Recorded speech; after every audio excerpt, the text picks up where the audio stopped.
जब भी हम इस तरह की शर्ट कटिंग करते हैं तो इस बात का आपने ख्याल रखना है कि जो इसकी ये कढ़ाई है, इसके जो धागे हैं बहुत रफ लगते हैं, बार बार सिलाई करने में दिक्कत पैदा करते हैं। आपने वो सारे धागे रिमूव कर लेने हैं।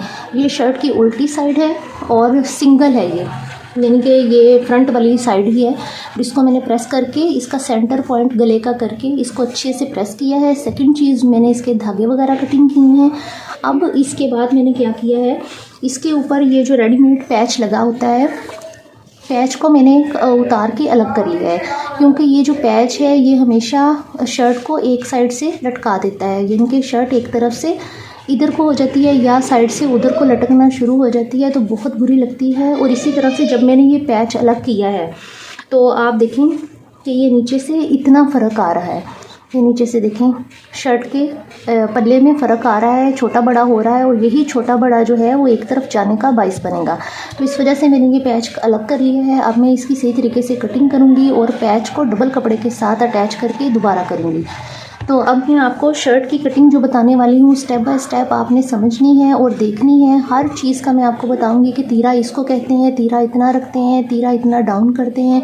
तीरे के हिसाब से आर्म होल आपने किस तरीके से मेजर करना है और फिटिंग वगैरह के निशान आप किस इंचेस के मुताबिक लगाएंगे, ये सब कुछ आज मैं आपको इस वीडियो में बताने वाली हूँ। तो इससे पहले अगर आपने मेरे चैनल को सब्सक्राइब नहीं किया तो मेरे चैनल को सब्सक्राइब कर लें और बेल नोटिफिकेशन को प्रेस कर लें ताकि वीडियो को अच्छे से आप समझ सकें।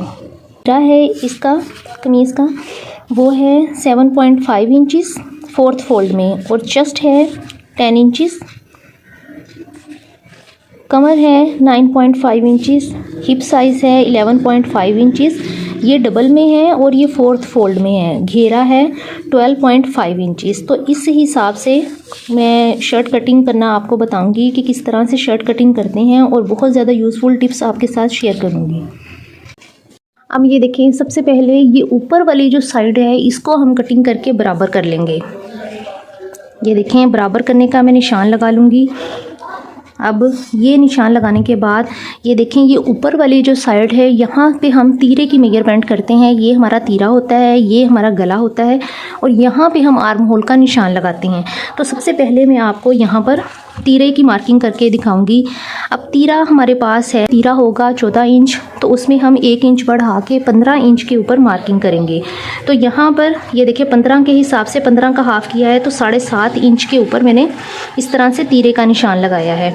अब ये तीरे का निशान लगाने के बाद यहाँ से जो मैं निशान लगाऊंगी वो मैंने लगाया है 1/2 इंच डाउन, यानी कि तीरे को मैंने 1/2 इंच तक डाउन किया है। डाउन जो करते हैं वो आमतौर पर 1 इंच करते हैं, तो ये 1 इंच जो है वो सिलाई में आ जाएगा, और यानी कि 1/2 इंच सिलाई में आएगा, और 1/2 इंच जो है वो ये मैं यहाँ से कट कर दूँगी। तो ये सीने के बाद ये 1 इंच ही बन जाएगा। इस तरह से मैंने इसको रखा है, और तीरे को डाउन यहाँ से यहाँ तक हम नहीं करते। हम तीरे को, ये देखें, जैसे अब ये नेक है, नेक को मैंने इतना रखना है, इतना रखना है।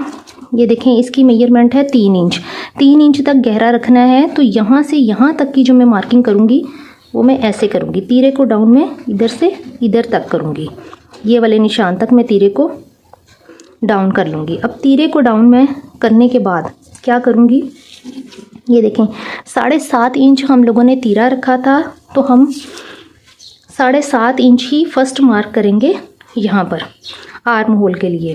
आर्म होल के लिए जो हमने निशान लगाना है वो 7.5 इंच के ऊपर लगाना है लंबाई में। अब इधर से जितना हमने यहाँ से तीरा रखा है उसमें हम 1/2 इंच कम करके 7 इंच के ऊपर इस तरह से निशान लगाएंगे, और इस 7 इंच को इसके साथ मिला देंगे। ये देखें 7 इंच को इसके साथ मिला दिया है। इसके बाद मैं क्या करूँगी कि यहाँ से मैं 1.5 इंच का स्पेस दूँगी। 1.5 इंच का स्पेस दिया।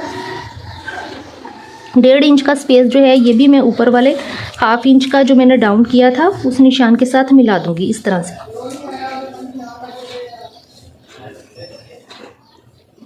ये देखें, इस तरह से मैंने, ये देखें, मिला देना है। अब इसके ऊपर मैंने आर्म होल की कटिंग करनी है। अब आर्म होल की कटिंग के लिए मैंने स्पेसिंग वगैरह किस तरह से देनी है वो मैं आपको बताती हूँ। ये देखें, 1 इंच तक इधर से मैंने इसका निशान लगाना है, और 1 इंच को इस तरह से मिला देना है। ये हमारी फर्स्ट जो है फ्रंट साइड है उसकी ये मार्किंग है। और यहाँ से भी हमने 1 इंच का और स्पेस देना है इस तरह से। और ये हमारी बैक साइड के आर्म होल की मार्किंग होगी।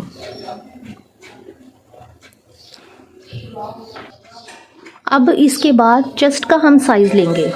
अब चेस्ट आती है मेरे पास, ये देखें 10 इंच तक, 10 इंच तक मेरे पास चेस्ट है। तो मैं 10 इंच के ऊपर इस तरह से निशान लगा लूँगी। 10 इंच के ऊपर निशान लगाने के बाद इस तरह से मैं इस निशान को यहाँ तक 3 इंच तक रखूँगी साइज़ के हिसाब से। ये बस्ट साइज़ है, तो बस्ट साइज़ है मेरे पास यहाँ पर 10.5 इंच, 10.5 इंच है। तो मैं इस निशान को इस निशान के साथ यूँ मिलाऊंगी, यूँ, क्योंकि जो अपर बस्ट है वो 10 इंच है और जो दूसरी वाली है वो 10.5 इंच है, हाफ इंच का फ़र्क है। तो मैं इसको यहाँ से यहाँ मिला दूँगी। यहाँ से यहाँ मिलाने का मकसद यही है कि अगर मैं इसको ऐसे मिलाती हूँ तो ये वाली जो चीज़ है ये झोल का बाइस बनेगी। तो इस वजह से मैं इसको अपर बस्ट और मेन बस्ट को इस तरह से मेजर करूँगी। इसके बाद जो मैं मार्किंग करूँगी चेस्ट की और हिप की, ये मैं आपको बताती हूँ। अब इस तरह से चेस्ट से लेके कमर तक का नाप मैं रखूँगी 6.5 इंचज़ के ऊपर और इसी तरह हिप का मार्किंग मैं करूँगी 13 इंच के ऊपर। अब अपने नाप के अकॉर्डिंग मैं निशान लगाऊँगी 9.5 इंच के ऊपर और इसी तरह से हिप का साइज़ 11.5 इंचज़ के ऊपर। अब इन निशानों को मैं इस तरह से मिला दूँगी अपर बस्ट का और मेन बस्ट का ख्याल रखते हुए, ताकि फिटिंग अच्छी आए। हिप वाले निशान को कमर वाले निशान के साथ मिला दूँगी। यहाँ पे स्पेस मैंने 2 इंच का दिया है अंदर मार्जिन इसलिए भी ज़रूरी होता है कि जब कभी शर्ट को खुला करना पड़े या तंग करना पड़े तो ये उसमें परफेक्ट फिटिंग आ जाती है। फिर कपड़ा अंदर ज़रूर रखना चाहिए। तो इस तरह से बाकी मैं मार्किंग के अकॉर्डिंग मैं कटिंग कर लूँगी। अब यहाँ पर ये स्केल बहुत इम्पोर्टेंट रोल प्ले करता है। इससे मैं सीधा सीधा निशान लगाऊंगी चाकू के लिए और इधर से भी इसी तरह से। घेरा जो है वो हमेशा हिप साइज़ के अकॉर्डिंग रखते हैं। हिप साइज़ में 1.5 इंच या 2 इंच इजाफी रख के घेरे को रखा जाता है। तो यहाँ पे देखें 11.5 इंचज़ जो था मेरे पास हिप साइज़ था, उसमें 2 इंच मैंने इजाफी रख के तो घेरा रखा है शर्ट का। नोचिस वगैरह मैं लगा लूँगी। अब शर्ट के बैक पार्ट को अच्छे से प्रेस कर लूँगी। प्रेस करने के बाद अब फ्रंट वाली जो शर्ट का पार्ट है वो मैं इसके ऊपर इस तरह से बिछा लूँगी। तो जो फ्रंट शर्ट होती है वो पहले कटिंग करने का ये फ़ायदा होता है कि बैक साइड को शर्ट की इस तरह से हम बिछाते हैं, प्रेस करते हैं और इसी के मुताबिक हम कटिंग कर लेते हैं। तो इस तरह से मैं सारी इसकी कटिंग कर लूँगी।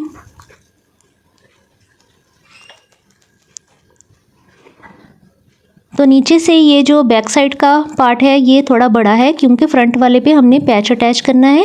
नीचे से भी कपड़े को मैं बराबर कर लूँगी। तो यहाँ पर ये देखें नोचिस वगैरह जो फ्रंट शर्ट के लगाए थे उसी के हिसाब से यहाँ पर भी नोचिस वगैरह लगा लूँगी। बैक नेक की कटिंग जो है 3/3 इंचज़ के मुताबिक मैं कर लूँगी। तो यहाँ तक देखें बैक पल्लू को मैं अलग कर लूँगी और फ्रंट वाले आर्म होल की कटिंग कर लूँगी। अब फ्रंट वाले आर्म होल की कटिंग करने के बाद स्लीव्स की कटिंग रह जाएगी। यहाँ तक हमारी शर्ट की परफेक्ट कटिंग हो चुकी है मार्किंग के अकॉर्डिंग। तो ये देखें स्लीव्स है मेरे पास, इसको बेसिक साइज़ 3 के मुताबिक मैं निशान लगाऊंगी। ये 3 इंच क्यों रखते हैं हमेशा, इसके ऊपर मैंने डिटेल से वीडियो बनाई हुई है, आप वो वॉच कर सकते हैं जाके। ऊपर बेसिक साइज़ 2.5 इंच के मुताबिक मैं यहाँ पे मार्क करूँगी। तो अब जो भी हमारा चेस्ट का साइज़ है, जैसे 40 है तो 40 को डिवाइड किया 4 के साथ 10 इंचज़ आ जाता है। तो उसमें से हाफ इंच कम करके मैं 10 इंच के ऊपर निशान लगाऊंगी। ऊपर से मैंने हाफ इंच पहले ही छोड़ दिया था। तो यहाँ से जो 2.5 इंच की मार्किंग है वो इस तरह से 10 इंच तक लेके आऊँगी और इसका हाफ मैं इस तरह से कर लूँगी। हाफ पर निशान लगाने के बाद मैं इसे शेप दे लूँगी और 2.5 इंच वाली मार्किंग के साथ मिला दूँगी। तो ये स्लीव्स की परफेक्ट मार्किंग हो चुकी है। अब जो स्लीव्स का फ्रंट वाला हिस्सा होता है मोहरी वाला, तो उसका निशान मैं 6 इंच के ऊपर लगाऊंगी और यहाँ पे बाजू का अंदर की तरफ स्पेस कम है तो मैं 1 इंच ही मार्जिन छोड़ूंगी और सेफ पट्टी के साथ इसको स्लीव्स को शेप दे लूँगी।